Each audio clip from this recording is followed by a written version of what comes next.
Good afternoon, everyone. Welcome. Thank you guys so much for joining us. My name is Yavi Demisi, and I serve as the Assistant Director of Learning Programs here with the Emory Alumni Association. Before we get started, we just have a few housekeeping announcements for today's session. So as you guys just saw, this webinar is being recorded for those who are not able to make it today. If you have any questions throughout the presentation, please be sure to take note of them and ask during the Q&A portion of the program towards the end. We look forward to hearing all of the questions that you have for Ali. And if you do have any other questions, you can feel free to share them in the chat as well through the chat feature throughout the presentation. We will do our best to get as many questions as we can for Hallie. So just also be sure that you are muted during the presentation as well to just remove any distractions. I'm honored to introduce our featured Emory alumni coach, Hallie Crawford. Hallie Crawford has been a certified career coach, speaker, author, and national career expert since 2002. Her company, Create Your Career Path, is headquartered in Atlanta, Georgia. She is regularly featured in the media such as Forbes, CNN, Money Magazine, WSJ, and has an undergraduate and graduate degrees from Vanderbilt University and the University of Illinois. With over 2,000 success stories, which is amazing, her team focuses on coaching and resume writing to help professionals find jobs to make them want to jump out of bed in the morning and go to work. Their website is www.createyourcareerpath.com. And I'll also be sharing more information towards the end and also in a follow-up email with that information as well. So everyone, please join me in welcoming Hallie Crawford. Thank you, Yavi. That was awesome. I really appreciate the introduction. And thank you, everyone, for being here today. It's funny, I was checking out my profile photo here, and I've got a few more gray hairs going on, but this picture was only taken last year.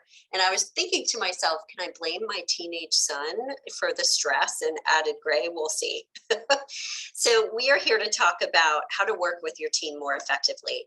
And the advice that we are going to provide and kind of cover for you all today really will go across the board in terms of whether you are all back in person full time, whether you're in a hybrid work environment where some people are remote full time or, kind of back and forth, or if you're working fully remotely. And we'll talk closer to the end too about some of the things that I think are going to be the most important depending on, your unique work situation. And that's part of why we will also have time for Q&A. As Yabi said, I'm a certified career coach, very proud to be a partner with Emory, and we have been for years. We'll have to count the years. I know it's been a really long time. And I've been coaching and training for over 23 years now, Vanderbilt and University of Illinois, as she already said. And I love what I do, and our coaches on our team, they all absolutely love what we do. And it's just been such an interesting time, obviously, because of COVID and then post-COVID and everything else going on, that we all kind of feel like we have never seen, anything like it as it relates to changing the work environment and the economy and workforce and everything else. So that's obviously why we're here today and why it's important to think about your one-on-one relationships with your coworkers, with your boss, with your employees, but also with your team members, whatever your team looks like. So we want you to think about the advice that we're giving you today, just by the way, as relevant for just individual professional relationships that you have that you'd like to improve, as well as relationships inside of or within the teams that you're a part of, but also the teams that you're leading. So many things have changed, like we said, and now the new kind of media tagline that they're using is, after the great resignation, now the great regret. We've seen so many different things. So people are saying, well, I jumped jobs maybe once or twice, and because it was an employee's market, not everyone landed in the right fit. I was talking with one of our IT tech consultants last week, and he was saying that the IT industry, or tech industry in particular, that they were hiring people left and right because they needed it, but not all of those people were necessarily perfectly qualified for the jobs. And so there is going to be some kind of fallout that we see related to kind of post-COVID, if you will. And if you look at the stats on the left-hand side of the slide, as we all know, like enough of the workforce is going to stay working either fully remote or part of the time. We've had clients tell us, it's been very interesting. We've had clients tell us, some people say, I really want to go back to the office. I realize that my coworkers were a critical piece to my enjoyment or fulfillment in my job.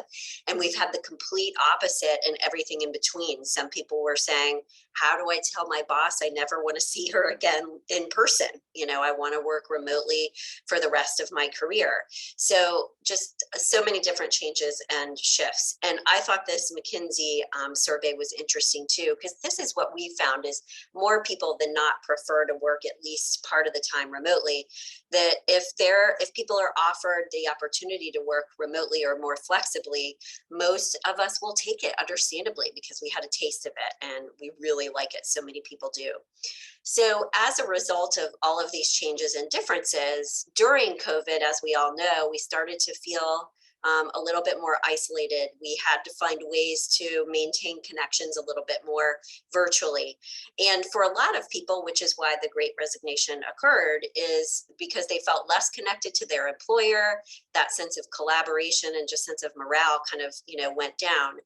But why we're here today is because we want you to be more like this woman on the screen, where you're satisfied with what you're doing, that there are ways to cultivate and maintain connection with your team.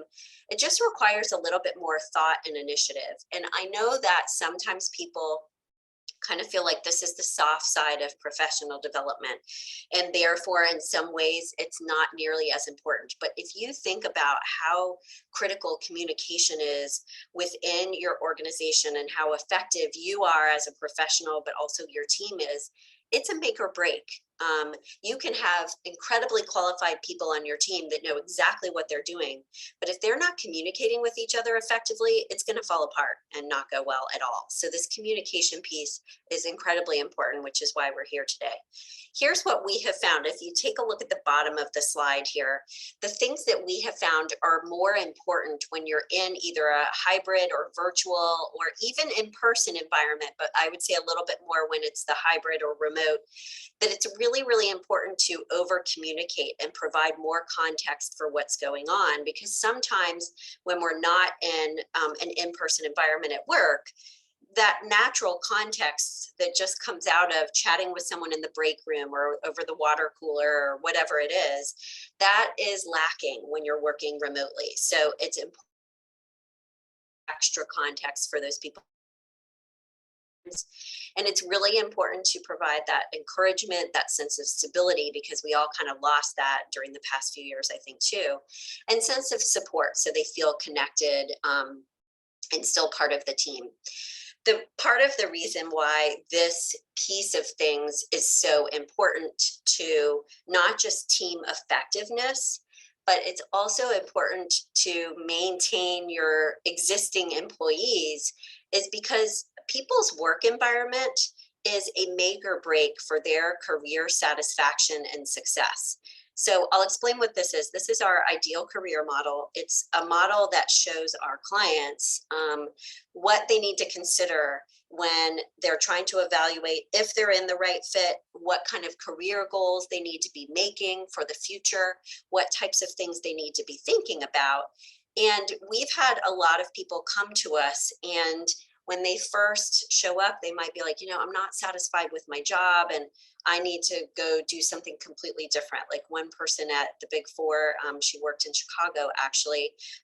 She said, I have sometimes thought I need to go be a chef. And when it came down to it, it was the work environment for her that was the problem. She was actually in a really good organization, in the right type of role. She liked her employees, etc. The work environment was the problem. So she made more of a course correction. So bottom line, all of the stuff that we're talking about today will be a make or break for whether your team members or your employees stay put or move on. And we've seen this even more so during COVID, as we all know. So it's really important to think about and discuss what we're talking about today. Here's our agenda. We'll talk about some coaching skills that we actually want to teach you that will help you be more effective with your team and even in one-on-one relationships, like we said earlier. We'll discuss 3 ways to work more effectively with your team. We'll give you some resources along the way. And as we said earlier, just as a quick reminder, this is being recorded and we will have Q&A time at the end. Please feel free, if your question comes up like halfway through, put it in the chat because we can bookmark it for later or answer it right in the moment if it's time sensitive too. So please feel free to ask questions. We will get to that close to the end. And if anyone would like a copy of our slides, you can just email us at the email address on the screen right now. This will also be at the bottom of our slides too, just so you have that as well. So I talked about coaching a second ago, and the reason why we're going to discuss some coaching skills today is what we have found is when we teach even just some basic kind of quick, easy coaching tools and skills to our clients, they become better professionals, better team members, better managers, all of the above, okay? So the first thing that we want to say here just really quickly is how we're defining coaching and what that means. It is different from consulting. Now, I will say that as coaches, for our organization, we're definitely giving people advice. That's part of why they hire us. But in the truest form of it, coaching is defined as helping someone learn something on their own, find the right answers for themselves so that they're more empowered and they're feeling more confident, etc. So if you look on this next slide here, coaching in its truest form is technically about helping people learn on their own, giving someone feedback or about something to kind of steer them maybe in a different direction. But it's really about asking the right questions. So that people can figure something out on their own. They can think about something maybe in a different way, and that you're not just always about, task oriented, but you're building connection and learning and getting greater and better feedback from people along the way too. So coaching skills, we really feel enhances team communication enormously in any type of work environment. And we'll go ahead and launch this first poll here, and I'll just add one more comment. Is what we found is even if you implement like one of the things that we show you today, it's going to make a huge difference, okay? Because when you add these coaching skills, even into a team environment, even in a very small way, it starts to change the dynamic and enhance it a lot more. So you'll see some really big results just from like small kind of tweaks and changes that you make is what we typically find. So that's the good news. So we'll give you a moment to complete the poll, which is great. Thanks for launching this, Yabi, appreciate it. And it looks like we're kind of neck and neck, which is good. When we first started doing these presentations, the numbers were usually relatively low for people learning about coaching, but I feel like with everything that's gone on in the past few years, the numbers are going up because we've had to pay attention to this. So it looks like we've got about, so far, 55% are saying no, they have not learned about coaching skills yet. So that's good that you're here, and that's most likely the reason, so it's perfect. And then 45% have learned a little bit about it. So that's fantastic. We'll add some more things to your toolkit. And as we progress and talk today, I am going to have some suggested action items for you, and I'll explain what I think is going to be best and kind of most valuable. But as we go, please know that pick the tool or skill that seems like the most relevant for you based on what your strengths are and maybe some of your weaknesses or challenges are too, but also maybe based on what your situation is and what you're needing, what the situation is with your existing team right now, okay? So coaching skills, part of why we're discussing this is it's going to help with communication in part because it will help develop greater trust between the people in your team. It will help create a greater sense of empathy and understanding each other's strengths, challenges, weaknesses, the things that people, get excited about, what they're good at versus the types of projects they don't like as much. It'll help set a more productive tone for working together, a greater or more effective feedback loop, which is really, really important and sometimes hard to establish a really good one, we know. And as we've said earlier, greater connection between the people on your team too, which again will help foster all of these other things. So everything kind of plays into the other elements and pieces as we progress here. And all of the tools that we're going to talk about today, and I'll move to the next slide so you can see them, they're going to help with creating all of these different things. Now, this isn't a perfect world, right? It's not always going to be perfection. In some cases, building greater trust, especially if a relationship within a team has been damaged, let's say, it's going to take longer, and it might take a little bit more heavy lifting with some of the tools we're talking about today, and maybe some additional tools. But these are things you can start to implement right away to kind of turn the tide, so to speak. So the three tools we're going to talk about today are creating like a team agreement or team charter. We're going to talk about more empathetic or empathic listening, and leveraging curiosity and something that we will call powerful questions that helps you ask people more like thought-provoking questions to generate more ideas for a problem to solve, for example, create a better feedback loop, etc. So these are the different things that we'll talk about today. So let's start with tool number one. And this is designing the relationship and being open to how should we work together more effectively. So here's the deal. Normally when we start a new job or when we've been in a job for a long time, we just like focus on the task at hand and the projects we have to work on, etc. And not often enough, we have found, do people actually talk about, let's take a step back, and are we working together effectively? Do they actually talk about the relationships between the people on the team and the team itself, and what, you know, that dynamic is like, and if you're working together effectively, bottom line. So there are some ideas on the right-hand side of the screen to help you design or redesign your team relationship. This doesn't have to be just with a new team. It works great with a new team because you can start, you know, off on the right foot. But there is always an opportunity to say, hey, let's talk about how we work together a little bit more effectively, like going forward in the new year, or we're going to be at the end of Q3 soon here. So let's talk about these different things. You can kind of come up with or make up different reasons to discuss this. And the things that we would suggest is, number one, on the right-hand side, to discuss and establish some guidelines for communication. How should you all communicate more effectively if you need it? Are some things better, you know, handled for email, and you all, or are you all, you know, leaning a little bit too heavily on email and you need to pick up the phone more often and talk with each other or meet in person? How are you handling the tasks that you're expected to perform, and are there shifts that you should make there to be a little bit more effective? How often are you meeting? Are you meeting too much, too little, or are your meetings too long and you need to break them up a little bit? So these are different kind of levers that you can push or pull and discuss to see if you can be a little bit more effective related to these things. The second thing that's good to talk about in designing your team charter or agreement is the roles that you play within your team and on specific projects. Making sure that those roles are really clear, because sometimes when roles are muddy and kind of not defined well, people can step on each other's toes or get frustrated. So making sure that everyone on the team is playing to their strengths and doing something that they enjoy and feel engaged in, okay?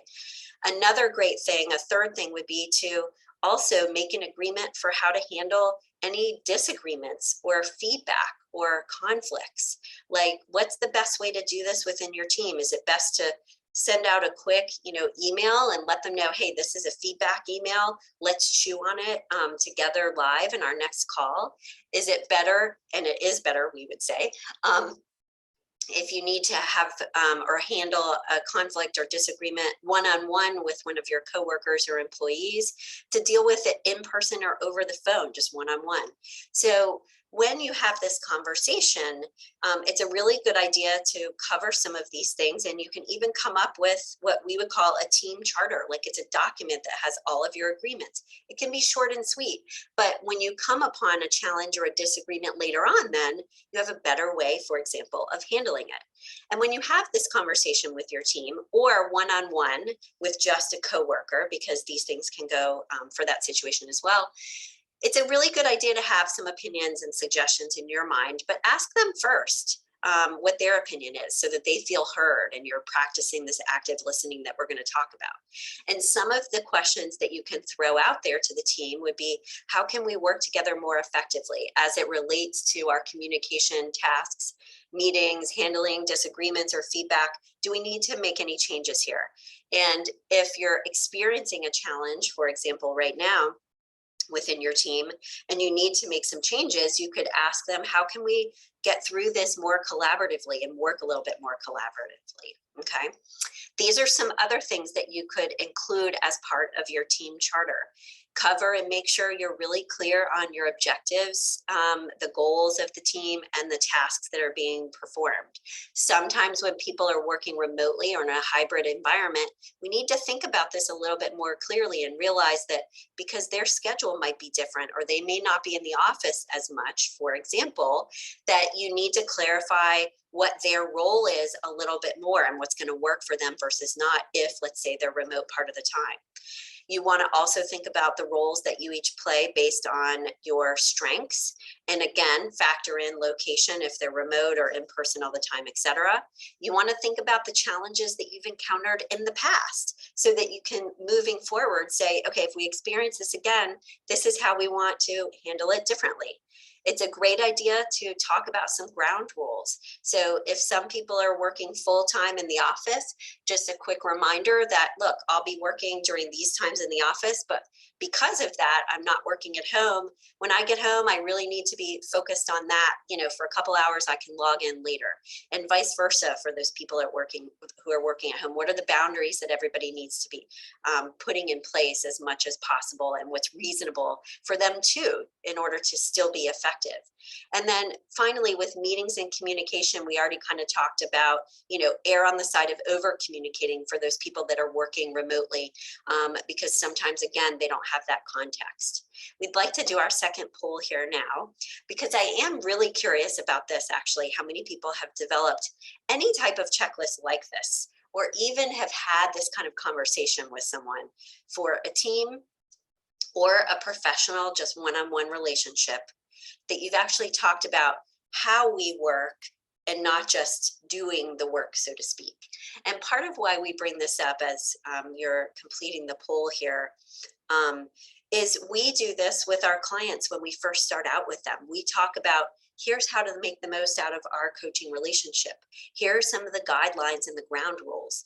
We're going to be really honest and direct with you, and we're doing it in a supportive way to help you, but sometimes it may not be quite as comfortable. So, hey, FYI, that's the deal, and are you okay with it? So as part of talking about these agreements, it's really important to get everyone's buy-in. And if anyone has a problem with one of the agreements that you all have come up with, you need to ask them to share that just with you directly, one-on-one, or, kind of hash through it a little bit, because you want to make sure that you've gotten their yes as much as possible. We realize that this isn't about just letting everyone else run the show. We realize that there is a boss that, and tasks that have to get performed. But even just having this kind of conversation can open up a lot of really good things for people and kind of ideas and all of that. So far we've got 78% are saying no, they have not, which is awesome why you're here. And then 22% are saying yes. So this is still kind of a newer concept we find with a lot of our clients. So just know that you're not alone.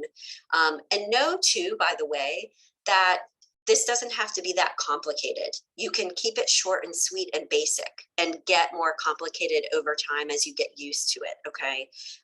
But just having a general conversation about this is a really good start.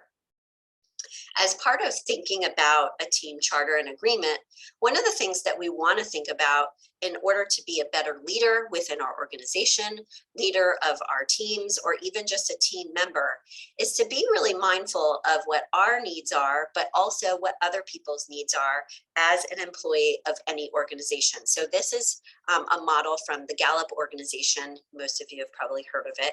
They are the ones that own and run the StrengthsFinder assessment. So if any of you have taken that before. And what they assert, and we feel really strongly and support this model, because what they assert is that employees of any type of organization have 4 basic needs. And the needs are on this slide here: trust, stability, compassion, and hope. Now, some people may have more of one of these needs than others. So you have to take this in the context of different personality types, different people's values, etc. But from a baseline perspective, employees, including you, we all need these things from our organization, at least in some way, shape, or form. And we know this now, especially because of COVID and how much so many of these things took a hit because of what happened. We want to have a sense, at least a basic sense of trust within our organization, that we trust that they know what they're doing, that they're going in the right direction. Most people feel like they want to believe in the leaders of their organization and trust that they've got the right mission and vision, and they are trying at least to do right by, their employees. And when that's not the case, people are out of there. And this is being treated also with a sense of honesty, integrity, and respect on a regular basis. Stability, we want to feel like our jobs are secure. Now, we all know it's not 100%, okay, we get that. But that we have a sense of stability, that our boss has our back, our team members have our back, that we're playing to our strengths, that we can rely on our team members to follow through with the tasks that they promised they would follow through with. We all want to have a sense of compassion in some way, shape, or form, that we're enjoying our jobs at least, a little bit. We always want our clients to say the majority of the time, of course, but that we're being treated with respect, kindness, that our team members actually care about us, at least to a certain extent. And finally, this sense of hope that our organization is going in the right direction. There's a sense of guidance. We've got a purpose, etc. And that we're inspired by our work in some way, shape, or form. And a couple of things that we have found to really pay attention to is if teams are dysfunctional, probably one or more of these items are out of whack, that someone within the team or the team itself doesn't have these needs met. And so it's a really good idea to print this out. You can get our copy of our slides, like we said at the bottom here in the email, but print this out and have it on your desk just for the next couple of weeks, for example. And try to notice when you are feeling really strong in one of these areas or a lack in one of these areas. And when one of your team members may not be feeling it either, because a lack of any of these things can cause a lot of different things. Dissatisfaction at work, someone not being as successful or engaged, playing to their strengths, etc.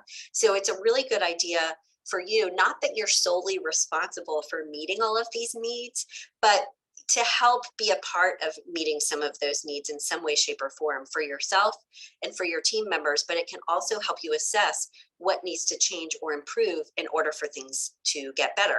Oh, and by the way, those things are things that you can put into your team charter or agreement. And finally, and we'll get to our second tool here in the next slide, as part of designing the relationship, the reason why having this type of conversation with your team and with other people can improve your relationships is because it empowers each person on the team a little bit more to take responsibility for their role in the team. And if it's just a conversation between the two of you or between, three other people on the team or whatever it is, again, it empowers them to take responsibility for the results. Your team charter can help establish clear boundaries for a safe space to have conversations and give feedback. And it creates ground rules to follow, which you can then point to later on so that it's a little bit clearer and easier for people to deal with kind of difficult times too. It's a really good idea to periodically update your team charter as needs and situations change.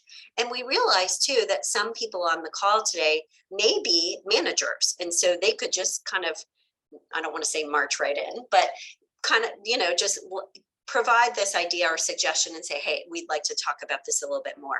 When you're thinking about working with your team more effectively, this could be a little bit, if you're not a manager, you could think about it in more of an informal situation, like, hey, I think we should talk about this a little bit more. What do you all think?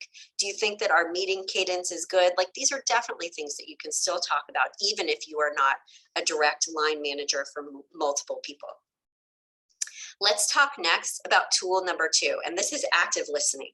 Most people will tell us, oh yeah, I'm a good listener. And what we find when we talk with them a little bit more about it, that they're not actually as actively listening as they could be for understandable reasons. We're all busy. We need to get to the task at hand and meet the deadline, et cetera, et cetera.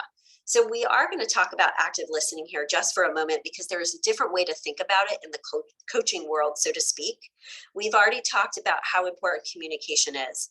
It's really interesting because if you think about this, like, we cannot not communicate. What we wear communicates something. Our mannerisms communicate something. Our facial expressions, our body language, like almost everything that we do in the course of a day, personally and professionally, it communicates something. Two-way communication is critical and imperative, and being more mindful of our communication is really important. The things we want you to focus on a little bit more today is being better at expressing empathy and showing understanding, okay? So we in coaching say that there are 3 levels of listening. Level 1 is on the left-hand side. That's our internal voice saying, I'm hungry, this meeting is boring, I don't know how this person is dealing with this stuff, whatever it is. We need it for our own needs, but we want you to be more in levels 2 and 3. Level 2 is focused listening. It's really listening and focused on the other person and listening to the things that they're saying, but also the things that they may not be saying. So if one of your team members maybe is struggling, but they keep saying, no, it's fine, I'm okay, there may be an opportunity for you to say, it sounds like, or it feels like though, there may be something else going on. Can I help you with that? Okay, so focused listening is level 2, and even listen to things that they may not be saying, so to speak. And level 3 listening is what we call global listening. It's listening to like the energy within the team, between the two of you or within your team, how it's changing. Are people sad and frustrated, or are they positive and excited? Are there shifts in attitude now that we're starting, let's say on this new project, people are starting to get kind of cranky, or, oh, they're really excited. These are the types of projects that we want to work on more. And also focusing on the mood or the tone of the conversation. The ways to get into levels 2 and 3 a little bit more is to not talk so much and maybe talk over someone else. Still your body, calm yourself down a little bit more. In some cases, you may slow yourself down when you're talking. And the other ways are to not step over something. So if you feel like someone isn't saying something that needs to be called out, and you know them well enough to pull them aside for a second and say, hey, you doing okay? Or whatever it is, do that. Slow them down if you need to. And in some cases, again, if you're comfortable doing so, or you handle it in the right way, it may be appropriate to interrupt them and say, hold on a second, like, let's talk about this other thing. Is that okay for a minute? And in a lot of cases, this is a great time to ask a question versus give advice when you're doing some really good listening. So let's do our third poll here. And based on what we would say, based on what we've been talking about today, do you feel like you currently employ really effective listening skills on an effective basis, especially this levels 2 and 3? And one of the things that we would say, just by the way, if you feel like you need to interrupt someone for a second, or if you want to or need to give them some feedback or advice, but you want to be careful about it, one of the things you could do is ask permission and say, "Oh, I feel like we need to talk about this other thing. Do you mind if I interrupt you for just a second so we can discuss it? I just have this gut instinct, I could be wrong." There's lots of ways to introduce this kind of stuff and actually make it happen. I think too often we shy away from it, and we need to kind of get in the weeds a little bit more. So far, this is so interesting. We've got about 50-50 are saying that they feel like they employ active or good listening skills. And just by the way, too, pick up one of these, ideas or items. If you're like, okay, I need to do a better job of listening and, excuse me, expressing a little bit more empathy, you might just say to people more often, I understand. Oh, I get it. Oh, that makes sense. And just try to practice saying that a little bit more during the course of your conversations and see how that impacts things. All right, good.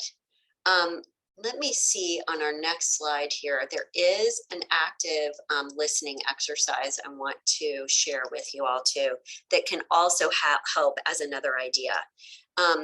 Have a close friend or family member tell you about a problem that they are struggling with, something that's comfortable for you guys to talk about or whatever. And this doesn't have to take that long. But one of the really good exercises is you're only allowed to reflect back what they say or paraphrase what they're saying. You're not allowed to ask questions or give advice. And then in another exercise at another time, you could only ask questions but not give advice. And the reason why we share this one is because as humans, we're naturally wired, I think, to want to jump in and help and fix. And so we do that too quickly sometimes. We don't allow the other person to kind of figure it out a little bit more on their own, or like reflect back on what you're saying to them, because we just launch into the next thing. You've got to let them process and absorb in some cases. So this is a really cool kind of fun exercise. And the reason I say that is because people think, oh, that's easy, no big deal. And then when they actually, when we do these live workshops with this, they have a really hard time like holding back on the advice. So great thing to practice over time to kind of leverage or build up that muscle of asking questions or just really good listening a little bit more. If you feel like you need any help with anything that we've talked about today, or your situation is like really unique and you've got a really specific question, please don't hesitate to sign up for a strategy session. We always offer these for Emory alumni. It's a chance to get some additional advice and talk with us a little bit more about our coaching services and how we might be able to help you a little bit more. And it could be anything we're talking about today or anything else: resume, cover letter, LinkedIn, all that jazz. Let's talk about tool number 3 and curiosity. This is our last tool, and we'll give you some resources and move to Q&A here in a moment. I tend to start getting closer to the screen as I go, so I always have to remind myself to back up a little bit. So curiosity, it sounds simple, but it's incredibly powerful. This is also a really powerful coaching tool that we try to educate our clients on or teach them about, to asking, and it's basically bottom line, it's about asking the right questions and being curious with people versus always just jumping to advice or task or whatever it is, because you can learn a lot more about them, how they think, what their ideas or suggestions are. It's a great way to obviously to gather feedback and input and all of that. And I just think that we all could benefit from asking more questions more often and asking really good, like the right questions too. Okay. So in this idea of curiosity, what we call the right types of questions, so to speak, would be what are powerful questions. Okay, so being curious versus judgmental, or being frustrated, or whatever it is. So let's look at the bottom right of this slide here first to introduce the idea. Powerful questions are open-ended. They're almost kind of like childlike. There's no judgment in them, and they're just flat out plain curious. They help or allow someone else to vent, maybe explain their side of something. They could help you come up with a solution faster to a possible problem. And the bottom line with powerful questions is they don't allow for a yes or no answer, okay? And the examples, or a couple of examples, are on the left-hand slide here. How can we improve our professional relationship? How can we work better within our team? What's the best way to accomplish this goal without conflict, or, in the best way, or whatever it is? 2 things that I want you to notice about powerful questions is you can't answer yes or no to these. And also the other cool thing is that they assume a positive outcome. They assume that we can figure this out together, et cetera, et cetera. So it forces the person to think in a positive direction. Now, the reason why this conflict stuff is on here is only because these are really especially helpful, or can be uniquely helpful during a difficult conversation, or if you're having a conflict with your team or whatever it is. Okay, so that's the only reason it's brought up here. We think powerful questions are good across the board, no matter what. So we want you to start using them right away. But as we said a few minutes ago, if there's a conflict or a difficult situation or something touchy that you all need to discuss, and it's better to do it, for example, one-on-one, and for example, you have to share some difficult feedback or whatever it is, just ask permission from the person before sharing. 9 times out of 10, the person's going to say, okay, and it's fine.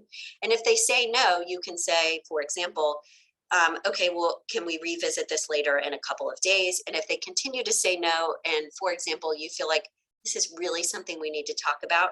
That could be when you need to get your boss involved, for example, too. So this idea of curiosity is a really big deal.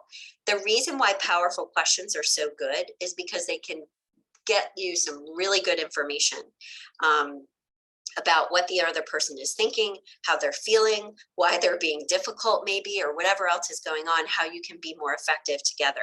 And information gathering example questions are listed on this slide at the top. The curious questions that are just really open-ended and curious, but also can get you some information, are things like, what would working together effectively as a team look like? Let's brainstorm that as a team together. And that's how we can come up with our team charter. What would be the best outcome for our team working together effectively? What would that look like? So your powerful questions can be information gathering, more kind of focused and direct, or they can be a little bit more brainstorming-ish and open-ended when you're trying to come up with a lot of different ideas, let's say, and then narrow them down a little bit more. But try these with your coworkers, see what happens. Part of curiosity, just by the way, and leveraging this idea of powerful questions is you've got to be good at self-management. You can't be judging the other person. You can't be, angry at the other person. You need to manage whatever emotions may be going on with you and put those to the side so that you can have a really productive conversation. In self-management, being positive and enthusiastic is actually a great thing. So you don't necessarily have to put that to the side, but you may have to put it to the side a little bit. For example, if the other person isn't feeling as positive and enthusiastic. And one of the things that we wanted to share with you today in terms of communication skills with your team is a very basic 3-step assertive communication formula. When you feel like you need to have a direct assertive conversation with someone, look at where showing understanding comes. That always comes first. This doesn't mean you have to go with their opinion and whatever they say goes, but you can at least show understanding for their perspective. State the facts of what's going on and what you guys need to tackle, and then work on a resolution. You offer one, they offer one as well. Come up with a compromise if needed. And as part of self-management, we did just want to share a book that we really like, Emotional Intelligence. Most of you have probably heard this concept before. This was really good. Gosh, I feel like he came out with his first book in the 80s. I could be totally wrong about that. But Daniel Goleman is kind of the pioneer with this. And we find that this book is incredibly helpful for those of you who feel like you could do a little bit better with your EQ. I think all of us could, honestly, but also to help understand where other people are coming from and to help work with your team more effectively. And emotional intelligence, by the way, bottom line, is defined as the ability to understand, use, and manage your emotions in positive and productive ways so that you're less stressed, you can communicate more effectively, empathize with others, and deal with challenges and conflicts that come your way. And we like this book, Working with Emotional Intelligence, because it's more focused on the workplace. The last thing that we wanted to share as it relates to working with your team more effectively is this importance of staying and feeling connected, especially when we're working more remotely, primarily remotely or in a hybrid model. And for those of you who have gone back to work in person, which is fantastic, what you need to do to stay connected with those people or reconnect with people who are there in person as well. But what are the things you need to do to stay connected with those people who are working remotely, who are across the country or whatever it is? And we've seen lots of different kind of fun things during COVID. And before we get to Q&A, this is kind of our last thought here. So go ahead and start putting your questions in the chat box and we'll begin to answer those before we close. But for those people, especially who might be virtual, like just being mindful of the need to stay connected and generate or maintain this sense of connection. You may want to, like, if they're virtual, but still local, like plan to go to lunch with them in the next couple of weeks or months, or get coffee with them. Like, be creative about different ways to stay connected and maintain that connection with people, because it's really important. It could be a weekly or once a month virtual coffee break. It could be some fun things that you share, like, during holiday time, you all wear a goofy holiday sweater. There are lots of things that we came up with during COVID, I know. Don't let those fall by the wayside, for example, if you're back in person, because there are other things that we need to do to just be more proactive about all of this. So as we move to our Q&A, one of the things I'd like you all to do first, please, is write down one action step, something simple and easy that you will take in the next week to implement changes from what we've discussed today. And if I had to say from my perspective, the two things that I would choose as the most powerful would be the powerful questions and creating even an informal, having an informal conversation about how you can work together more effectively about one item. Like, hey, I think we might need to change up our meeting agendas a little bit more. How do we do that? Those would be the two things that I would take on first. And as a quick reminder, as we get the Q&A here, and I'll take a look at it because I see some coming through, which is great. Slides and strategy sessions there on the bottom. Okay, so let me make this just a little bit bigger. So one great question to start with, thanks, Yabi, as we switch back to working more in person, do you think oversharing information is still important to stick with? Great question. I feel like a lot of people have gotten more comfortable doing this, but can there be something negative connected with oversharing information with your team or manager? This is such a great question. And I think it's a natural phenomenon, right? That we've all kind of gotten more casual and we're wearing sweatpants all the time because we've been working from home, for example. And we all had a window into each other's home lives, at least to a certain extent, because we were on Zoom calls and their kid walked in or whatever it is. I would say balance this in two ways. Is no, we don't want to overshare. Like there are some things that are better kept at home and, in just our personal lives. I think there's been pros to connecting with people a little bit more and knowing a little bit more about their personal lives. And I think that's a good thing. But we don't want to cross the line between, okay, this really isn't appropriate to share in a professional setting. Like the dirty laundry, for example, if you went through a divorce a few years ago, or something maybe that you're struggling with your child that for whatever reason you feel would be better kept within your family, or something personally that you've been struggling with. It may not be as appropriate to share with your whole team, but maybe it is appropriate to share with like one of your team members because you're closer with them. So I think this is a great question. And I think people got a little bit lax. Like I heard stories of one person was doing their Zoom call while they were sitting in bed. That's not a good idea. They were clothed and everything, but you just still need to be mindful of being professional. So just keep that in mind. And before you share something personal, just do a quick gut check. Is this going to be something that could enhance my connection with this person in a positive way because, I'm being vulnerable and they could be supportive or whatever? Or is this something that really is just better left at home? So err on the side, I would say, of less sharing and undersharing. And you can kind of share a little bit more over time, just kind of test the waters a little bit as appropriate. Great question. I hope that answered. Do you work with many people who are looking to scale back their careers and lessen their work hours or responsibilities? Probably more relevant for people considering retirement.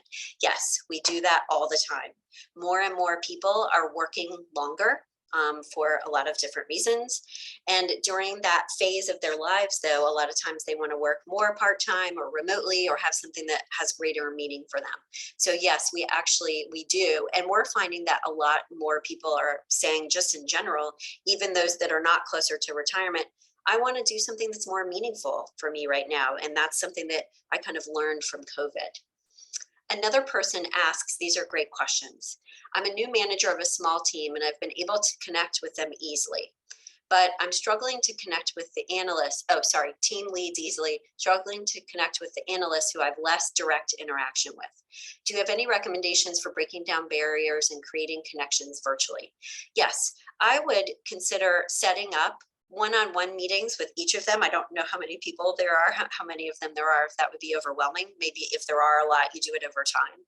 But I think setting up a one-on-one, like quick Zoom call with them to discuss and make a quick introduction. I'd like to get to know you a little bit better. I had a couple of questions that I wanted to ask you. Could we set up a quick, Zoom coffee chat later this week or something like that?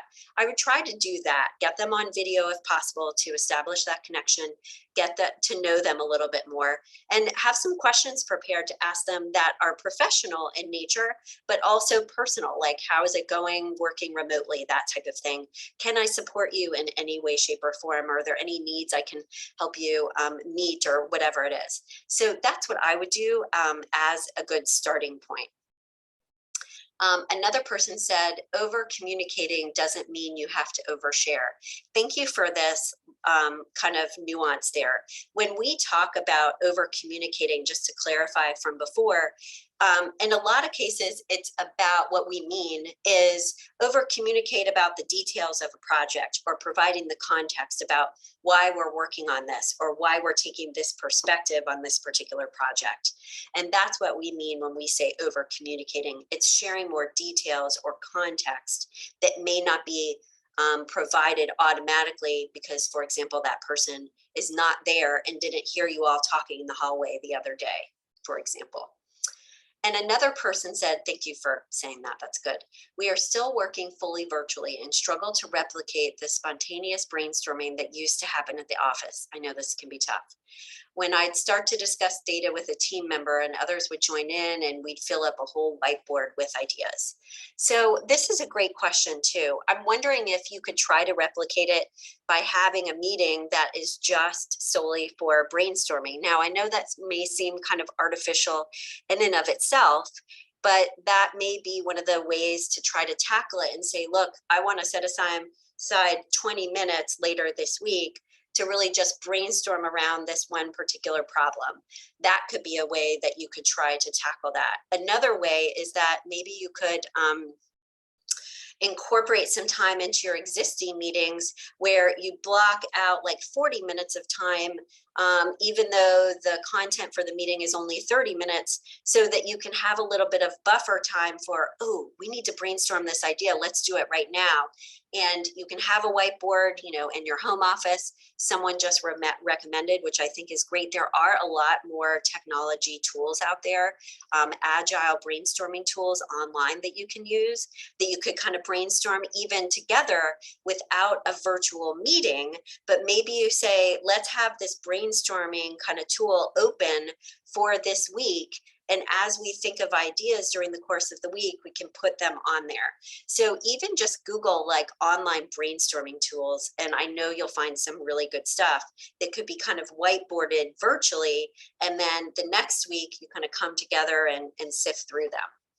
So really good questions. That was a great one. I hope that kind of gives you all a start to what we're saying here too. And I think we've covered all of them. Yabi, does it look like we have? Did I miss any? I think we're good because the ones I think, yep, I think we are good. I think I just saw somebody else put something in. Oh yeah, I like that new message pop up. You could send, oh, this was a suggestion. You could send each team member a free snack, tea or coffee, and tell them to order and have it delivered to their location. I love this. So the time of the coffee chat, you're enjoying things while you chat about life. I love that. We had a client who was hiring new people during the pandemic, and they weren't coming into the office. And normally, in person, they would get like a swag bag. Well, she was just really good about making sure that a messenger sent their swag bag for their first day at home. So that's kind of a similar idea where we can do some creative things to build that connection. I love it. All righty, I think we're good for today. Is there anything, Yabi or Nicole, you'd like to say before we go? Yes, thank you so much. I just want to thank everyone for joining and participating in today's webinar. If you can in the chat, just give Hallie a huge round of applause for just sharing all of her expertise with us. And I hope that you guys are able to take a lot of great nuggets from this webinar.